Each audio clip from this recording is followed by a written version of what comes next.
The fragrance of selfless love that has drawn the world into one family. The truth of an eternal message that has been revealed through every act and word.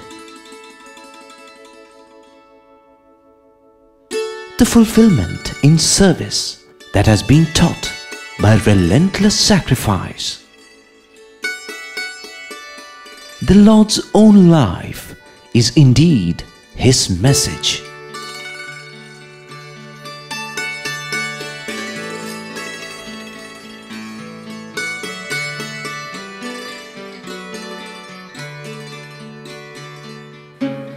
Sai Ram, and welcome to the 5th episode in our serial presentation entitled The Message of the Lord.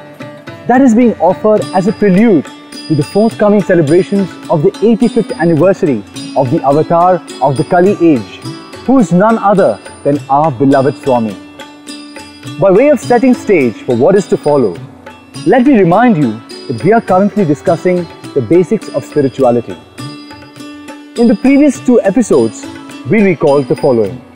True happiness is union with God. What passes for as pleasure, which we constantly seek, is transient and a poor substitute for bliss, which is really what we want and are entitled to.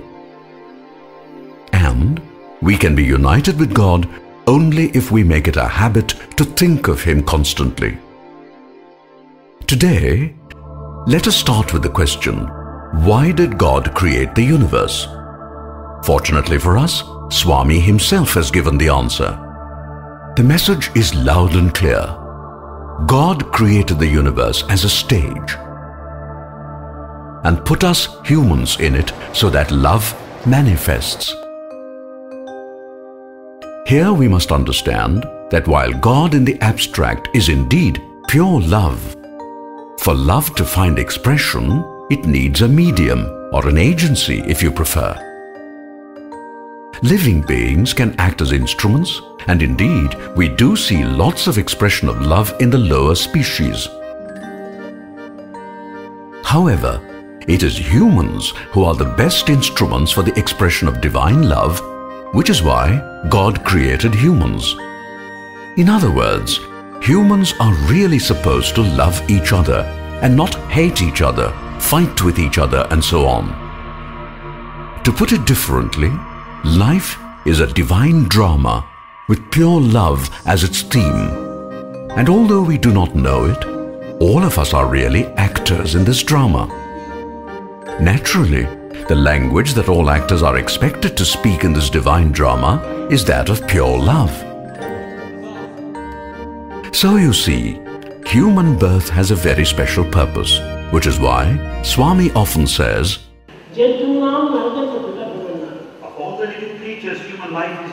thus, the constant reminder from Swami is, human birth is special and privileged and is not to be wasted the way most of us tend to.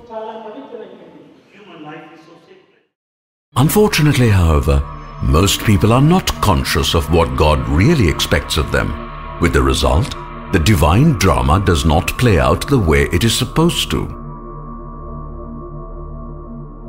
Basically, humans mess it up by replacing pure love with anger, hate, greed, conflict, war, and what have you.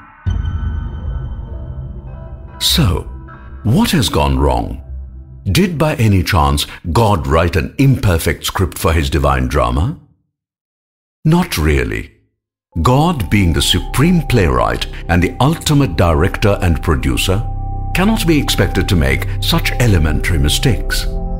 On the contrary, He did something most unusual. First, He created the stage called the universe. And then He put the actors in it, that is to say, us humans.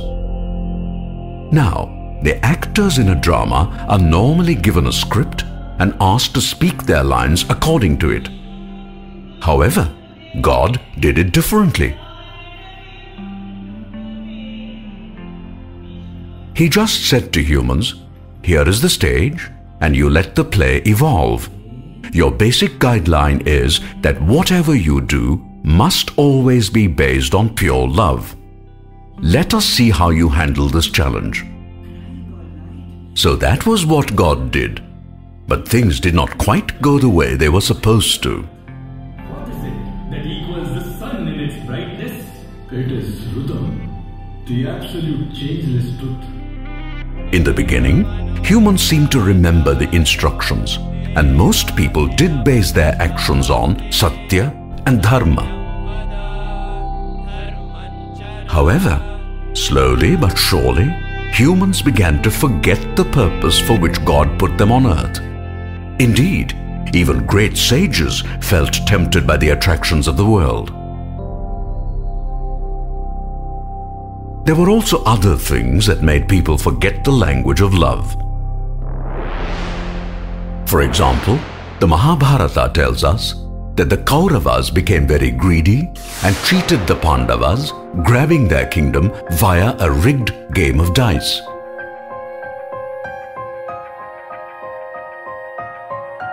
Since then, humans have got on to a huge slippery slope, so much so that these days things are rather bad most of the time.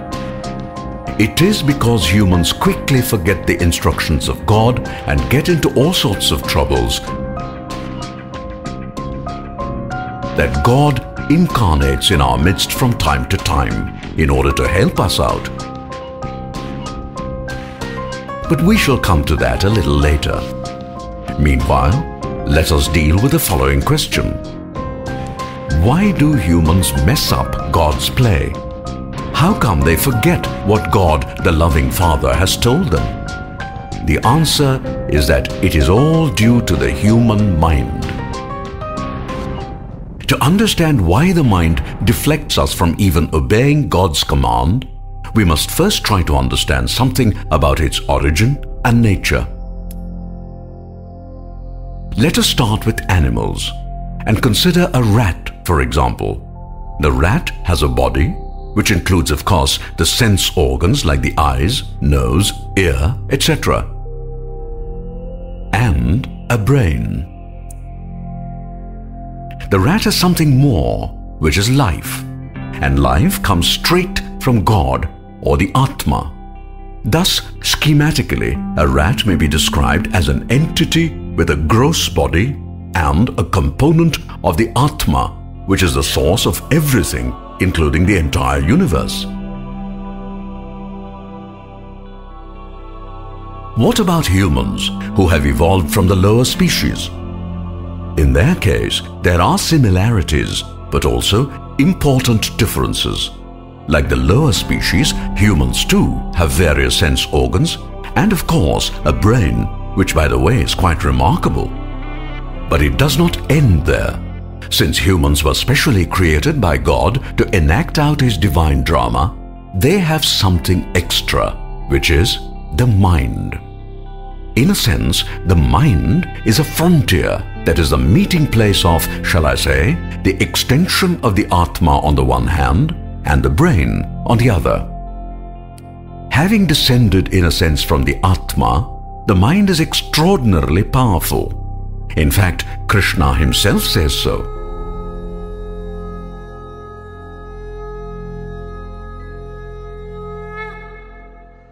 It is because of this amazing power that humans are able to do so many amazing things. At the same time, having evolved from the lower species, the mind carries the imprint of a lot of animal behavior such as anger, cruelty, and so on.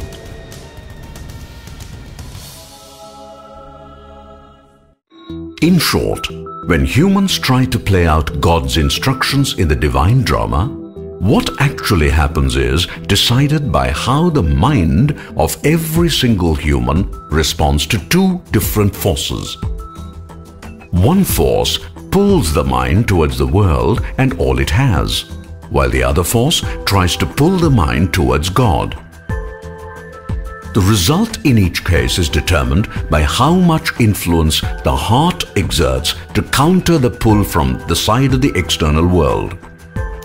It is important to understand this point clearly, For this alone explains why some people are good and others are not so good. In the case of a person who is good, the influence of the heart is strong. It illumines the mind strongly. The result is that the good in the person is able to defeat the forces of evil within, and the individual emerges as a virtuous and spiritual person. If, on the other hand, the mind of the person gets polluted by the external attraction, then the negative forces lurking in the mind manage to shut out the light of wisdom and knowledge emanating from the heart.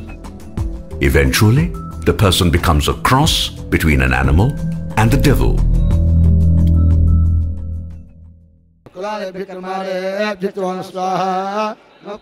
Some of you might have witnessed the Navaratri festival in Prashanti Nilayam, which usually occurs in the September-October period.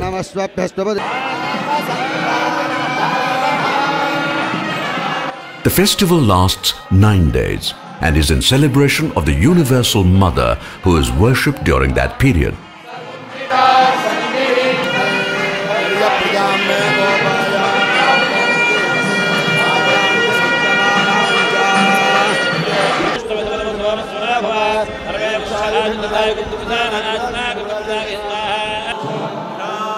Legend has it that Mother did penance for 9 days and after that purification was able to annihilate a demon called Mahishasura, who was half animal and half human. The message is that it is only through strict control of the senses and the mind that one can remove inner contamination, meaning animal and demonic tendencies, thus enabling the heart to illumine the mind. The problem these days is that the forces of negativity operating in the external world have become enormously strong and powerful. There are so many things to distract our mind. And the media, which is heavily funded by the forces of negativity, spares no effort in keeping us a slave to a lot of unwanted habits.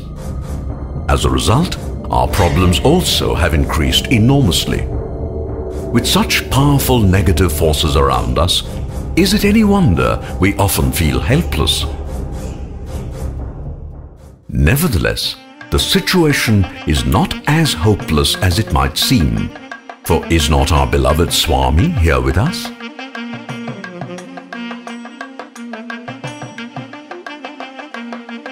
In the Gita, Lord Krishna assures humans that whenever humanity is in distress, he would come back, and he has kept his promise. Not merely has a Lord come back as our dear Swami, but he also constantly reminds us, why fear when I am here? And if that is not enough, he also tells us again and again, I am in you, with you, above you, below you, around you.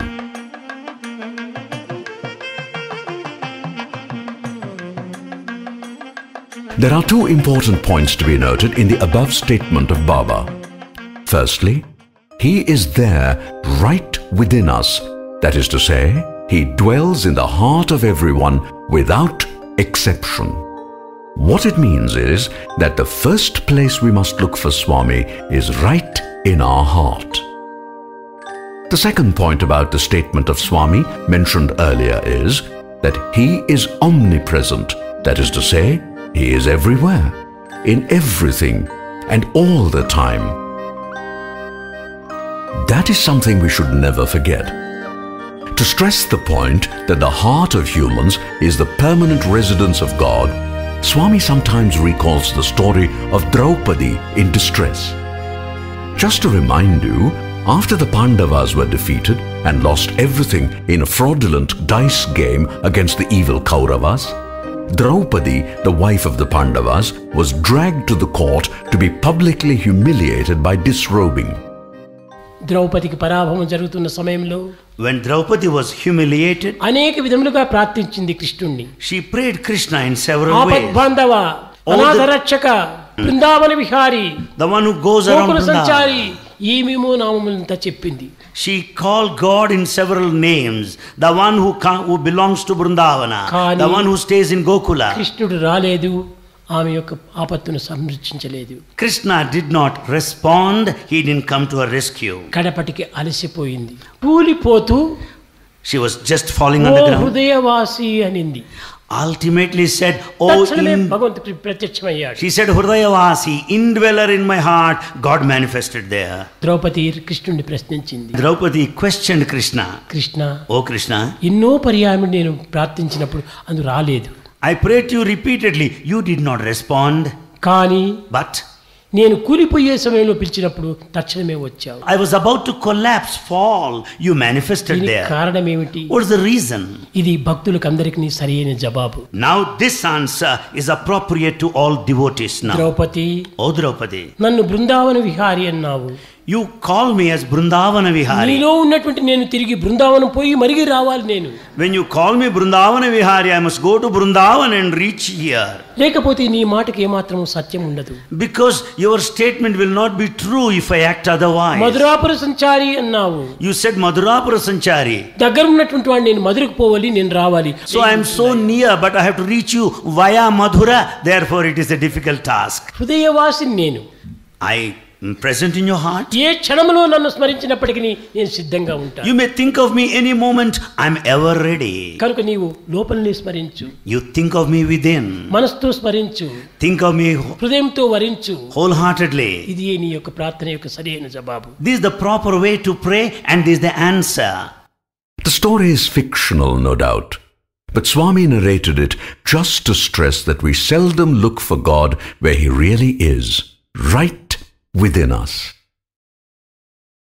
That is a point we shall come back to maybe later, but for the moment there is another issue that must be addressed: the role and the importance of buddhi. People ask, if God is right within us, then how come many a time He hardly responds when we cry out even loudly? The reason for this is simple. The mind is linked to the heart via a hotline called the buddhi. If this line is not working properly, then God would not be able to speak to us when we are straying from the path of Satya and Dharma.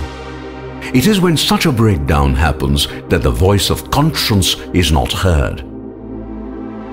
Clearly, such breakdown or malfunction of buddhi is not desirable and must be avoided at all costs. And the best way of achieving that is through proper and routine maintenance. In other words, if buddhi is kept in working order, then whenever we call out, God would be able to hear our pleas immediately. So you see, keeping buddhi in good condition helps both ways. Firstly, God can advise us when we go wrong, and likewise, when we cry out to God in times of distress, He too can hear us loud and clear. Thus the question boils down to how to do maintenance on the emergency line to God called buddhi. We shall take that up next time, but meanwhile, let me point out that our job has been made easy because Swami has given the entire maintenance procedure. How lucky we are that God in human form is here now in our midst, helping us so much and in so many different ways too. Offering our deep gratitude to Him, let us wind up with a take-home lesson for the day, which is: God is omnipresent and thus everywhere, in every being, all the time. However, the best place to look for Him is within our own heart, which, as Swami says, is His permanent address.